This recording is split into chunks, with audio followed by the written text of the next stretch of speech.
So let's move off.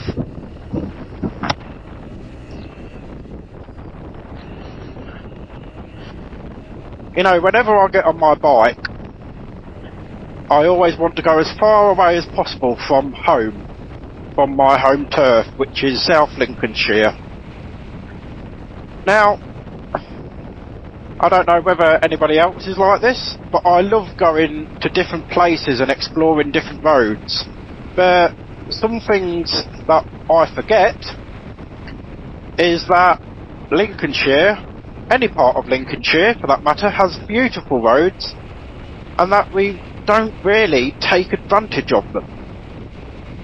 And I would like to demonstrate and show you what myself and maybe you are also missing out on. So we're coming up to a right hand bend with a junction on the corner of it, and we're going to be turning left. So checking my mirror, putting my indicator on. There's no following traffic, but there might be traffic coming around that bend, so I'm coming in position 1 just in case a vehicle, large vehicle, uses my side of the road. Okay, so there's a junction on the right, still staying in 2 or 1. So it's a national. Let's use our speed, our power, and have a bit of fun. So I see there's 2 vehicles at the junction there, so I'm slowing down, coming into position 1, so they have an early chance to see me. They've both exited that junction, so that junction no longer poses a risk. But we are following a farm vehicle, which is making progress. I won't be able to overtake it, so an overtake isn't doable. So I'm staying in position 2, staying a safe distance behind it and just following it until I see that the road widens. But while I'm sat behind it, I'm not just sitting idle. I'm looking at where the road may go, and I'm also looking at hazards in front of that vehicle, because I want to be able to react before him, because I don't really want to be going in the back of him. So at the moment I'm in position 1, so I can see round that vehicle, but there are driveways on the left, but I'm not going that fast, so we're okay. That vehicle's turned off, checking my mirror. So the road is ours at the moment. So where does the road go? I'm looking at the telegraph poles because they usually follow the road, and I see that the road coming round nicely here. I'm staying in 1 because I haven't really got that much good of a view, and if anything was to come round the other way, I don't want to be in their path. Again, right hand bend, stay in position 1, junction on the left, so I'm moving out to 3 because there's no hazards on the right. Again, into 1, there's driveways on the right. I'm also looking at the telegraph poles again. I'm coming to position 3 for the view, and yes, the limit point's opening up, so that was a good decision. There's hazards on the left, i.e. driveways. Keeping my head up all the way around the corner. It is a little bit bumpy, but not enough to decrease my speed. I can still make progress. Coming in position 3, looking at the telegraph poles again, not traffic poles as I first said. What am I like? So I'm trying to maintain my speed. What I can see where the road leads, but because the verge is that overgrown, I can't see specifically what's on the road far ahead of me.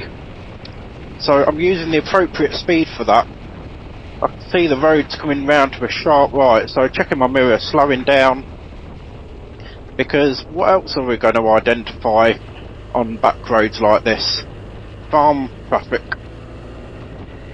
I don't know if there's any farms that look after animals, but they may be crossing animals on the road to go to another shed, which can sometimes happen. I don't know these roads too well, so I'm anticipating what might be happening. And if it doesn't happen, then it's okay, isn't it? We've not had to react to any hazards that we thought of. because it's what we can't see as well, and what we might be able to see, what we might be expected to see. So we're going to be turning right here. Just do right shoulder check.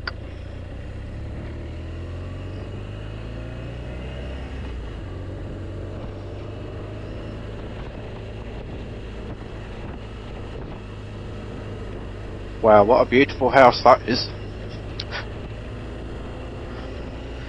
See, it's like these little gems that we don't expect to see, we find. Alright, it's not my house, it's someone else's, but there we are. We can enjoy it by looking at it.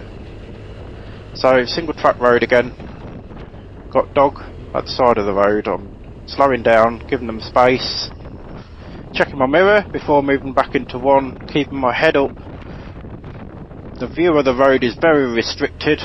Also, the shadows may be hiding potholes, and there's gravel in the middle of the road.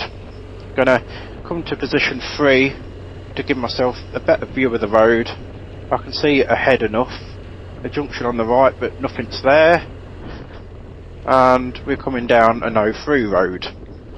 So, it's not ideal coming down here, is it? Because I'm not going to do any off-roading. But we'll carry on until it's safe enough to turn around. Minding the horse muck.